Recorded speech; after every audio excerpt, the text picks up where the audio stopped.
Hello everyone, my name is Emily. I'm a manifesting coach, and today we are going to talk about why daydreaming might not be getting you what you want.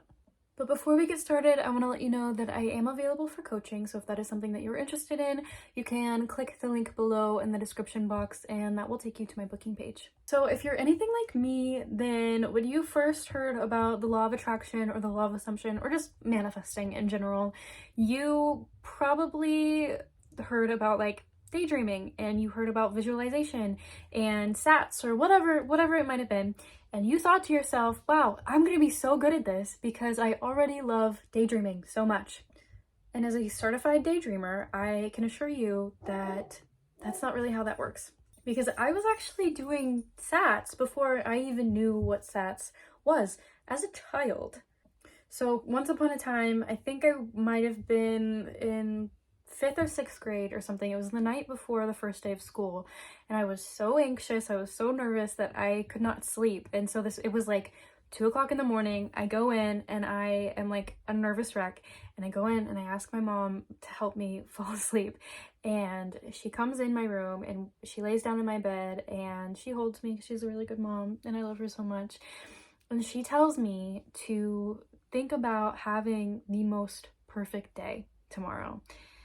And so I'm laying there and she's, petting my hair, and I'm thinking about having the most perfect day. And it was one of the most soothing things. I wish she would have told me about it sooner, because ever since then, that is what I've been doing every night before bed, or anytime that I can't sleep, is I always think about maybe not having the perfect next day, but at least I think about something that is going to make me feel calm and feel good. And in school, I also had undiagnosed ADHD. I didn't get diagnosed until I was an adult.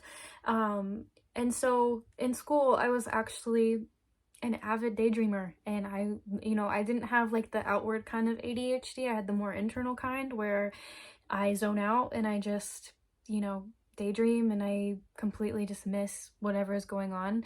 And so I would just daydream all the time, and I would even daydream as an adult when I was at work. And so it was something that's always been a part of me. I've always been, somebody who just daydreams a lot, who, goes to bed thinking about whatever it is that I want. That has always been something that I've done. However, I've not always been a great manifester. And it's because the two aren't really mutually exclusive. You can daydream. That doesn't mean that you're manifesting. You can do sats. That doesn't mean that you're manifesting. You can repeat affirmations to yourself. That doesn't mean that you're manifesting. So what is it that actually manifests? So it's not the techniques that you do that manifests.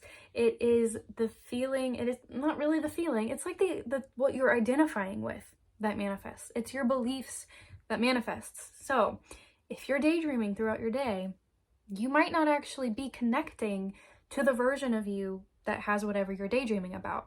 You might not actually be identifying with the version of you that has whatever you're daydreaming about. You can affirm something 1,000 times in a row, and you still might not be connecting with the version of you that has whatever you're affirming for. And this is a mistake that I think people make a lot, especially when they are first starting out, because they think, as long as I'm thinking about my desire, as long as I'm feeling good about my desire, that must mean my desire is going to come to me. And of course, if you really fully 100%, that is your dominant belief, and you really believe that that is how the law works, that's how it's going to work for you. However, most of the time, that is not what happens. And you end up, actually just burning yourself out and daydreaming about these things so much to the point where you just get so frustrated and you just keep yearning and you keep desiring, and these things still don't show up for you. So no matter what technique you are actually trying to do or trying to use and utilize, the biggest goal that you actually have to strive for isn't just to actually do it, just to actually visualize these things or imagine these things.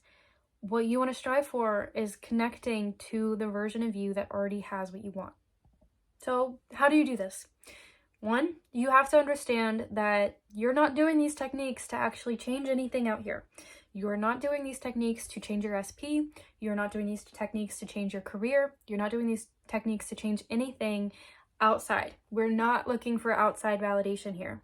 You are doing these techniques to change you. You are doing these techniques to change how you feel internally. You are doing these techniques to change how you identify with yourself and how you identify with the world around you. So once you understand that, then you know what to look for when you're actually doing these techniques to be able to tell if you are actually in the state of the wish fulfilled. So while you are daydreaming, you're visualizing, you're imagining that you have whatever it is that you want, you can ask yourself, okay, am I getting to the point where I feel like I already have this? Am I getting to the point where I feel like I am this version of me that has what I want? And if the answer is no, or if the answer is I don't know, then you're just not in the state of the wish fulfilled. And honestly, the only way that you know that you're in the state of the wish fulfilled is by being in the state of the wish fulfilled. Once you experience it once, that is what you know to strive for. That is what you know, like how it's going to feel, how you experience it, because it's not going to just be a feeling. It's not going to just be a good feeling about your manifestation. It's also going to be a shift in your identity. It's going to be a shift in how you see the world and how you see your manifestation. I just got out of a session with a client a few minutes ago where she brought up a really good point that when she knows that she's in the state of the wish fulfilled, she's not thinking about manifesting. She's not thinking about actually manifesting her person because she is in the state of the wish fulfilled. And the version of her that has her person doesn't have to manifest her person. So that's a good indicator if you're a little bit confused about this. You want to get to the point where you feel like you don't actually really even need whatever it is that you want anymore. You want to get to the point where you already feel connected to it. You feel like you already have it, so that yearning has softened. And if there's just like too much going on and you're too triggered in your 3D and you just can't get there right now, that's totally okay. You have to be kind to yourself. You have to forgive yourself. You have to understand that this is a skill. This is going to take some time to learn, and it's totally fine. It is totally fine to have a day where you just cannot be in the state of the wish fulfilled. You're not going to manifest anything bad. You're not going to mess up your manifestation. Your SP is still going to be there waiting for you when you actually can get into the state of the wish fulfilled. So just take some time to calm yourself down, and it's totally okay to take a break, and it's totally okay to like focus on something else for a bit. You don't have to constantly be thinking about whatever it is that you're trying to manifest. But if that keeps happening to you and you keep doing these techniques and you still are not getting into the state of the wish fulfilled, then that is time to really figure out if you're just doing the wrong technique for you, if you need to, script more than you do visualize, or if you need to visualize more than you're doing affirmations, because everybody's different. Not every technique is going to work in the same way for every single person, for every single situation, for that person. And so really just like take note of that and try out new things, and do something that actually like really helps you at least feel good about your manifestation. Is if you can't feel good and you can't get in the state of the wish fulfilled, then it's not that you're doing something wrong. It's just that you need to think of it in a different way. You need to approach it differently. So if you've been visualizing, you've been daydreaming, you've been imagining that you have what you want and you're still not seeing any progress with your manifestation, it could be because you just aren't actually getting into the state of the wish fulfilled, and you're just not connecting with the version of you that has what you want.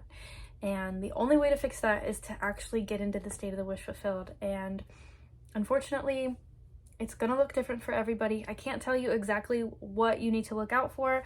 I can tell you though that it's gonna feel good-ish. Sometimes it might just feel neutral if you're like really in a bad state. And it's gonna feel like you have what you want. You might not even feel like you want what you have anymore. Does that make sense? It might not feel like you actually want your desire anymore because you already have it, Like, I have my specific person. I don't want him anymore because I already have him. And so it's going to kind of like ease that resistance. It's going to feel a lot easier. It's going to feel lighter. And like I said, you're not going to feel like you want or need your desire anymore because you already have it and you feel good, you feel connected to it, if that makes sense. So I hope that this was helpful. If you guys have any questions, please let me know, and I will see you guys in the next one. Bye.